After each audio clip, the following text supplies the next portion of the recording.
Assalamualaikum warahmatullahi wabarakatuh. Perkenalkan, nama saya Bakti Rahman, NIM 1908 1020 1033. Di sini kelompok kami akan menjelaskan tentang siklus hidup produk atau product life cycle. Yang pertama yang akan kita bahas adalah pengertian dari product life cycle. Perlu kita ketahui bahwa perusahaan-perusahaan itu yang memproduksi suatu produk baik jasa maupun barang itu selalu mencari berbagai macam strategi serta inovasi agar produknya bertahan hidup lebih lama di pasaran. Nah, strategi serta inovasi tersebut itu menimbulkan suatu siklus, yaitu siklus hidup produk atau product life cycle, yang artinya adalah tahapan-tahapan proses perjalanan hidup suatu produk, mulai dari diperkenalkan di pasaran sampai akhirnya hilang di pasaran. Siklus hidup produk ini memiliki konsep. Yang pertama adalah produk, pasar, atau permintaan konsumen dan pesaing itu akan berubah sepanjang siklus hidup produk. Yang kedua adalah produk memiliki umur yang terbatas. Yang ketiga adalah penjualan produk akan melalui berbagai macam tahapan yang khas, yang masing-masing memberikan tantangan, peluang, dan masalah yang dalam berbagai penjualan. Yang keempat adalah laba akan naik serta turun pada berbagai tahap yang berbeda selama siklus hidup produk. Siklus hidup produk ini memiliki tahapan-tahapan. Yang pertama adalah pengenalan, yang kedua adalah pertumbuhan, yang ketiga adalah tahap kedewasaan, yang keempat adalah tahap kemunduran. Tahap-tahap ini memiliki ciri-ciri. Yang pertama adalah di tahap pengenalan, yaitu produk baru diluncurkan.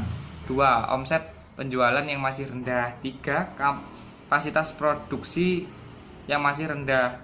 4. Cash flow yang negatif. 5. Distributor yang masih ragu dalam mengambil produk ini. Yang kedua adalah tahap perkembangan. Di tahap perkembangan ini memiliki ciri. Yang pertama adalah masa perusahaan memperluas pasar. Yang kedua adalah omset perusahaan yang mulai naik. Yang ketiga, distributor dan konsumen mulai tertarik dengan produk. Yang keempat, cash flow mulai bergerak ke positif. Yang tahap ketiga adalah tahap kedewasaan. Tahap kedewasaan ini memiliki ciri. Yang pertama adalah kapasitas produksi mulai meningkat. 2. Biaya produksi per unit rendah. 3. Cash flow yang berada pada kondisi positif yang kuat. 4. Pesaing-pesaing yang lemah itu mulai keluar dari pasar. Yang kelima adalah tahap kemunduran. Di tahap kemunduran ini produk perusahaan ini mulai turun. Yang menyebabkan adalah laba menurun drastis, cash flow yang melemah, pasar yang menjadi jenuh, dan yang keempat adalah kapasitas produksi yang menurun. Perkenalkan, nama saya Cica Dewi Kirtiamani, NIM 190-810-2010-39. Saya akan melanjutkan presentasi teman saya. Menurut Ijtono 1998, tahapan siklus dari hidup produk atau PLC ada beberapa, yaitu yang pertama adalah tahap perkenalan atau disebut introduction, di mana tahap perkenalan yaitu suatu periode pertumbuhan penjualan yang lambat saat produk itu diperkenalkan di pasar. Tahap pertumbuhan suatu periode penerimaan pasar yang cepat dan peningkatan laba yang besar. Tahap pertumbuhan dibedakan menjadi dua. Yang pertama yaitu tahap pertumbuhan secara cepat dan tahap pertumbuhan secara lambat. Selanjutnya yaitu ada tahap kedewasaan. Tahap kedewasaan merupakan suatu periode penurunan dalam pertumbuhan penjualan karena produk itu telah diterima oleh sebagian besar pembeli yang potensial.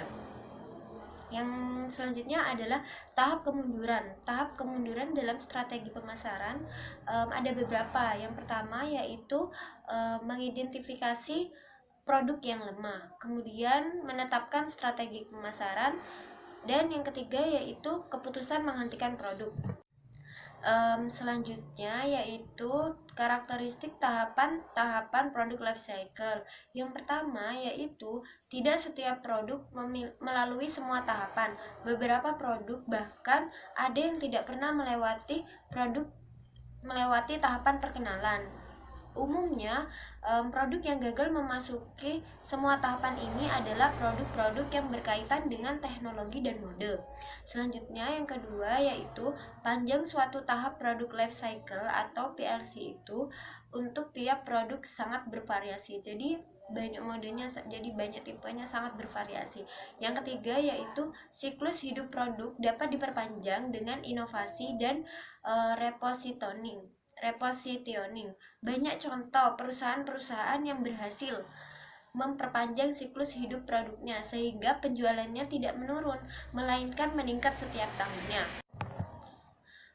Selanjutnya adalah strategi pada tahap-tahap produk life cycle atau PLC.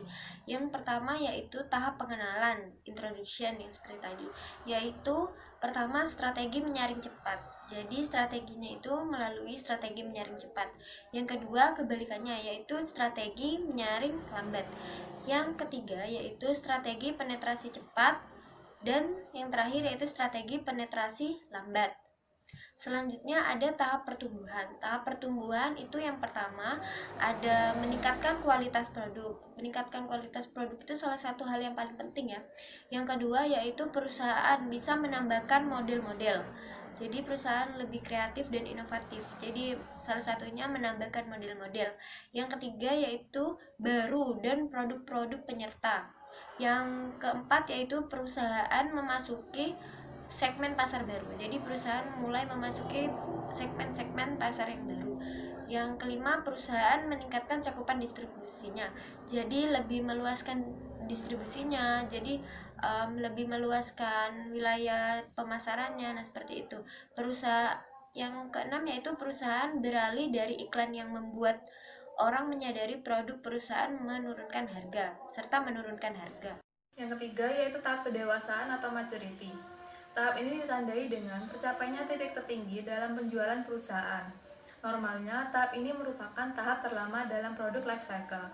Hal ini disebabkan pada tahap ini, pemenuhan inti kebutuhan oleh produk yang bersangkutan tetap ada. Dalam tahap pendewasaan, terdapat beberapa strategi pemasaran, yaitu yang pertama, modifikasi pasar.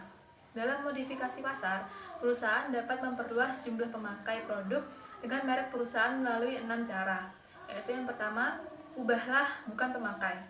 Perusahaan mencoba mengubah bukan pemakai menjadi pemakai kelompok produk. Yang kedua yaitu masuki segmen pasar baru. Perusahaan mencoba memasuki segmen pasar baru yang memakai produk tetapi bukan dengan merek yang dimiliki perusahaan. Yang ketiga yaitu rebutlah konsumen dari pesaing.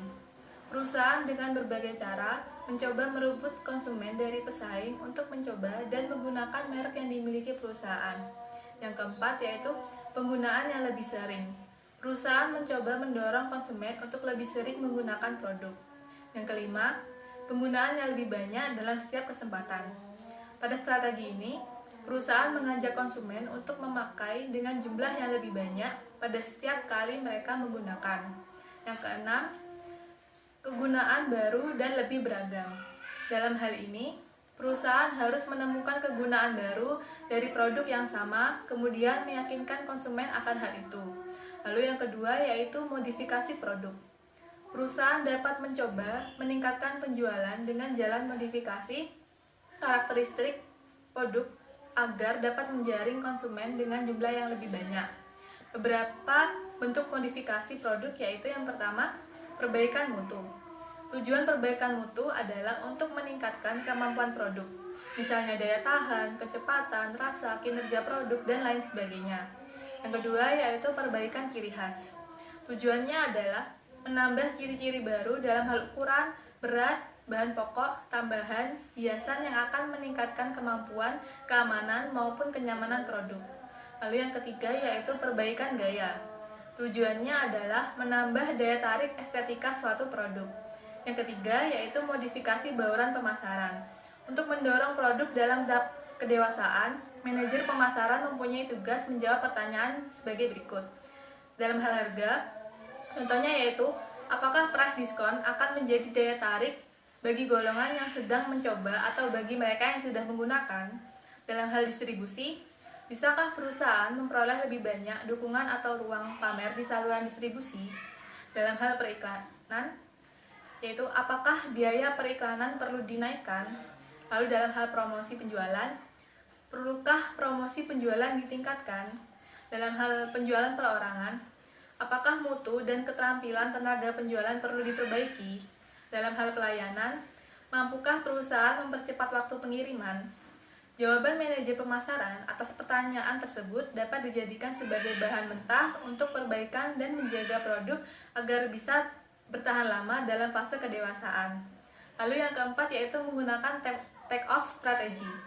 Take-off strategi itu adalah strategi yang digunakan untuk mencapai fase penerimaan konsumen baru. Strategi ini dapat memperbarui pertumbuhan pada saat produk masuk dalam kematangan. Yang keempat yaitu tahap penurunan atau decline. Pada kondisi decline, produk perusahaan mulai ditinggalkan konsumen untuk beralih ke produk lain, sehingga jumlah penjualan dan keuntungan yang diperoleh produsen dan pedagang akan menurun drastis atau perlahan tapi pasti dan akhirnya mati. Penurunan penjualan ini disebabkan oleh faktor-faktor seperti perubahan selera pasar, produk disubstitusi diterima konsumen baik dalam negeri maupun luar negeri, dan perubahan teknologi.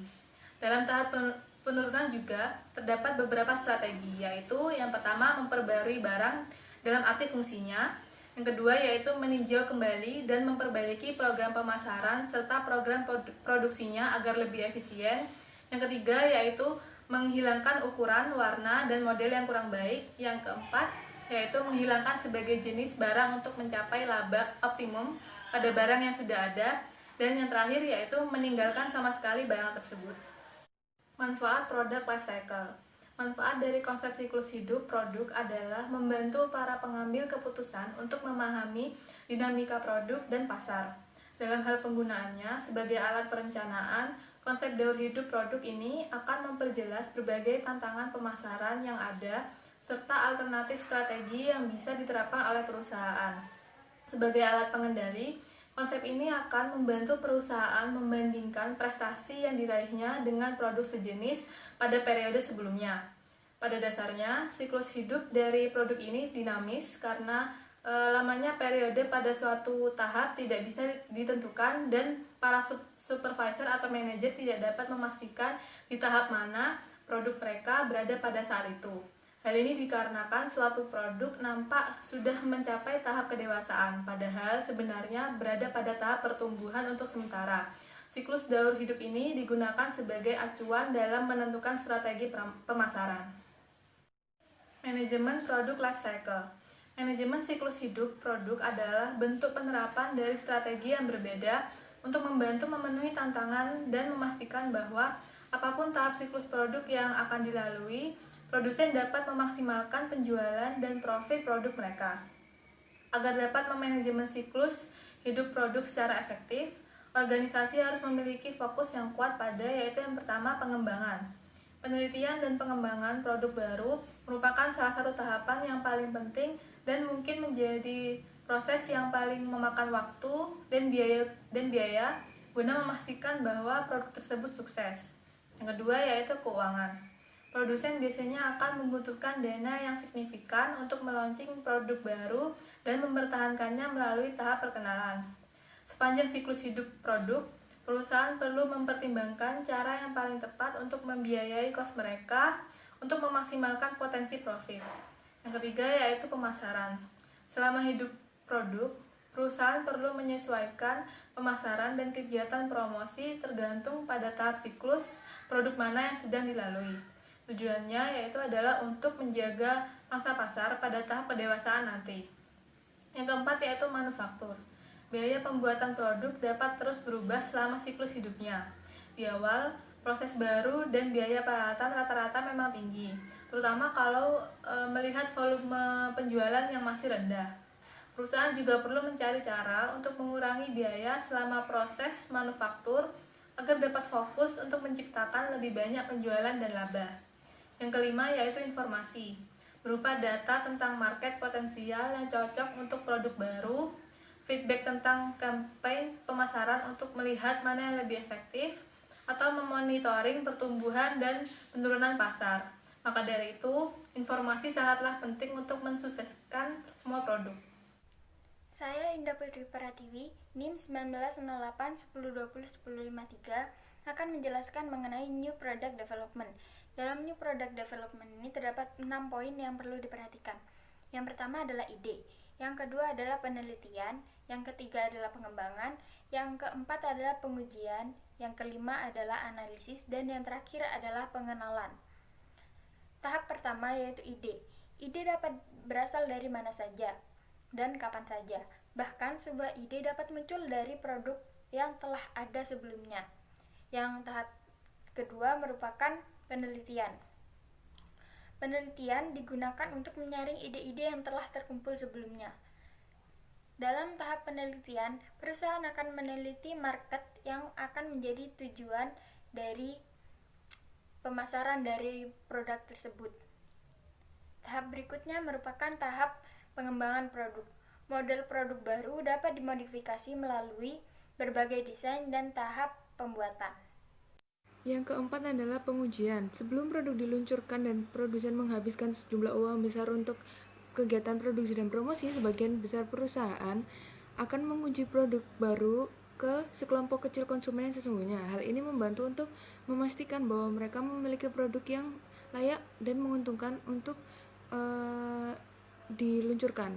Dan perlu dilakukan pengujian ini sebelum produk Nah, yang kelima ada analisis. Analisis melihat feedback dari pengujian produk kepada konsumen yang memungkinkan produsen untuk membuat perubahan yang diperlukan produk dan juga memutuskan bagaimana cara mereka melaunchingnya ke market atau ke konsumen. Dengan informasi dari konsumen, mereka mampu membuat sejumlah keputusan strategis yang sangat penting untuk keberhasilan produk tersebut, betapa berharga untuk dijual dan bagaimana produk tersebut akan dipasarkan. Yang keenam, ada pengenalan. Akhirnya, ketika produk telah melalui semua tahapan pengembangan produk satu tahap yang dapat dilakukan adalah memperkenalkannya ke market atau ke konsumen. Selanjutnya, siklus hidup produk atau bahasa Inggrisnya product life cycle adalah siklus hidup suatu produk organisasi dengan tahapan-tahapan proses perjalanan di hidupnya, mulai dari peluncuran awal sampai peluncuran resmi dan perubahan dari target awal melalui berjuang dan berkompetisi dengan produk-produk sejenis hingga melewati persaingan dan kompetisi. Produk memiliki penerimaan atau penjualan distribusi yang luas dan tersebar.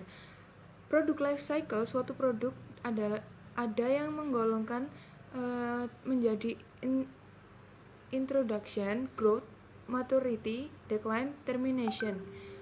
Sementara itu, ada pula yang menyatakan bahwa keseluruhan tahap-tahap siklus hidup produk atau product life cycle terdiri dari introduction, rapid growth atau market acceptance, dan slow growth.